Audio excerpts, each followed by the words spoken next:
السلام عليكم. سمعوا، بقول لكم شفت المسؤولين حق البلاد عبروا تحت الدار حقي؟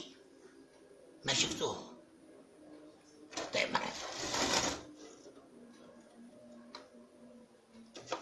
سمعوا، بالله عليكم لو شفتوا المسؤولين حق البلاد قولوا لهم بو قلبي يسلم عليكم ويقول لكم في مثل يقول اللي اختشوا ماتوا وانتم لا اختشيتوا ولا متوا. ما هو مش معقول. صنعاء المحاصرة بحرا وبرا ويوا الاسعار المواد الغذائية حقهم ثابتة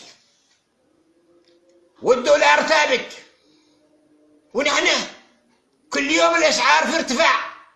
كل يوم الاسعار ايش كل يوم الاسعار؟ كل ساعة والاسعار مرتفعة عندنا. ايش الحكاية؟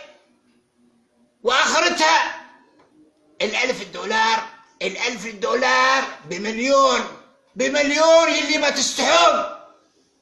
بالله عليكم لوين بغيتوا بتوصلوا نحن؟ هذا معناه انكم وصلتوا نحن الى ابواب المجاعة. معناته نحن وصلنا الى ابواب المجاعة. ومعنى ابواب المجاعة معناه نحن دخلنا في دائرة الجوع. في دائرة الجوع يا اللي ما تستحون. حرقتوا نحن الله يحرقكم، ضيعتوا نحن الله يضيعكم.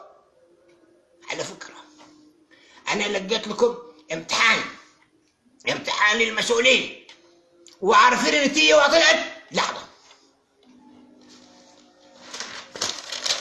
شوفوا النتيجة طلعت. أنتم راسبين في جميع المواد، راسبين في مادة الكهرباء، راسبين في مادة المياه، راسبين في مادة البترول، راسبين في مادة النظام، راسبين في مادة الإدارة، راسبين في مادة الغاز، في كل شيء راسبين إلا في مادتين نجحتوا فيها. عارفين وهي المادتين اللي نجحتوا فيها وتميزتوا؟ مادة الكذب ومادة نهب المال العام. مبروك عليكم. لا لا لا لا لا لا لا لا لا.